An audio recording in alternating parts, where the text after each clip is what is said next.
नमस्ते। आज मैं आपके साथ शेयर कर रही हूँ छोटे छोटे टिप्स एंड हैक्स जो मैं मेरी किचन में हमेशा से यूज़ करती हूँ। हो सकता है इनमें से कुछ आपके लिए भी बहुत यूज़फुल हो। तो चलिए देखते हैं। टमाटर जब फ्रिज में रखते हैं तो 5-6 दिन बाद में थोड़े सिकुड़ने से लगते हैं। ये वाला जो साइड है इसका टमाटर के ऊपर वाला, इसको नीचे की साइड रखिए और इस तरह से एक एयर टाइट डिब्बे में अच्छे से जमा कर और बंद करके और फ्रिज में रख दीजिए। कम से कम 15 दिन तक टमाटर एकदम फ्रेश रहेंगे। हरे धनिया के बिना किसी भी सब्जी की रंगत अधूरी है, तो धनिया को साफ धोकर इस तरह से आइस ट्रे के अंदर उसके आइस क्यूब जमा लें और इन क्यूब्स को आप जिप पाउच में डालकर फ्रीजर में रखें। बहुत लंबे टाइम तक ये बिल्कुल खराब नहीं होते हैं। तो जब धनिया का सीजन नहीं होता है और आपको जब भी जरूरत हो, फ्रेश धनिया तैयार है। कई बार हमारे फ्रिज में अनचाही स्मेल आती है, तो मैं अपने फ्रिज में हमेशा 1 या 2 नींबू छोटे टुकड़ों में काटकर 3-4 जगह पे रख देती हूँ। उससे हमेशा एक फ्रेशनेस बनी रहती है, कभी कोई स्मेल नहीं आती है। और 10-15 दिन बाद में आप वो नींबू चेंज कर लीजिए। 3-4 दिन बाद में सब्जियों में थोड़े से रिंकल्स हो जाते हैं, तो उसके लिए हम क्या करेंगे, एक बाउल के अंदर पानी लेके उसमें आधा नींबू निचोड़ के आधे से पौन घंटे के लिए उनमें डुबा कर रख देंगे। देखिएगा उन सब्जियों में काफ़ी हद तक फ्रेशनेस आ जाती है, उनके रिंकल्स निकल जाते हैं। हम सभी के घरों में कभी ना कभी कोई 2 बर्तन आपस में फंस जाते हैं। बहुत ट्राई करने पे भी नहीं निकलते हैं। उन बर्तनों को पानी के नीचे रखकर थोड़ा थोड़ा पानी साइडों से अंदर डालने की कोशिश करेंगे।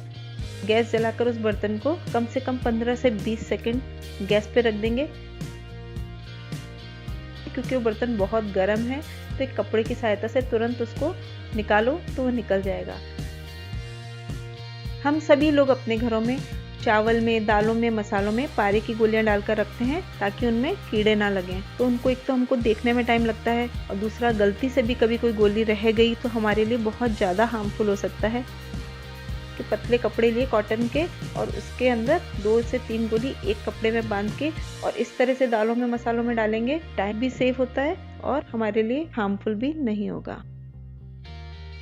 हम सभी के साथ कभी ना कभी ऐसा होता है कि किसी सब्जी में नमक तेज हो गया, तो आटे की 2-3 छोटी छोटी गोलियां बनाकर सब्जी में डाल दीजिए और 1 से 2 उबाले आने तक उनको अंदर ही रहने दीजिए। बाद में आप वो गोलियां निकाल लीजिए, तो आप देखिएगा सारा नमक उन गोलियों ने एब्जॉर्ब कर लिया है और आपकी दाल और सब्जी बिल्कुल खराब नहीं हुई है।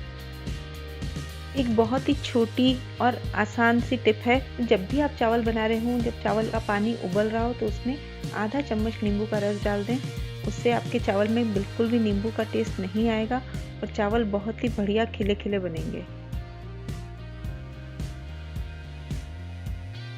जब भी हमें दूध गर्म करना हो तो उस भगोने में थोड़ा सा पानी लेकर फिर निकाल दीजिए और उसके बाद में उसमें दूध गर्म कीजिए, तो आपका दूध तले में नहीं लगेगा। अदरक की शेप क्योंकि थोड़ी टेढ़ी मेढ़ी होती है, तो उसको हम हाथ में रखकर छीलते हैं तो चाकू से कट आने का डर रहता है। अगर आप चम्मच से अदरक छीलेंगे तो अगर स्लिप भी हो जाती है तो हाथ में कट आने का डर नहीं रहता है और अदरक भी आराम से छिल जाती है।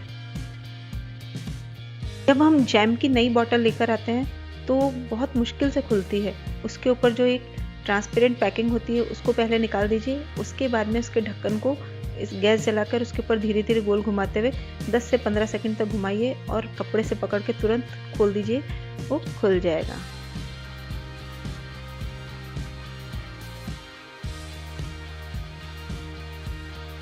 जब भी हम पकोड़ों के लिए बेसन का घोल बना रहे हों या मैदा का घोल बना रहे हों, तो अगर हमने एक साथ पानी डाल दिया तो उसके अंदर ये देखिए इस तरह से लम्स आ जाते हैं।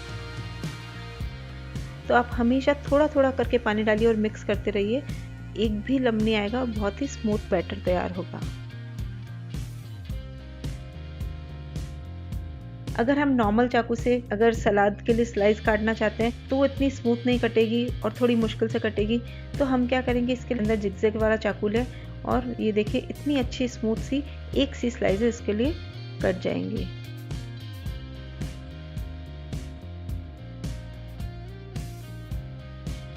कभी कभी बारिश के मौसम में हमारी नमकदानी में नमक सील जाता है या थोड़ा गीला हो जाता है, तो वो नहीं निकलता है या थोड़े थोड़े दाने करके निकलता है।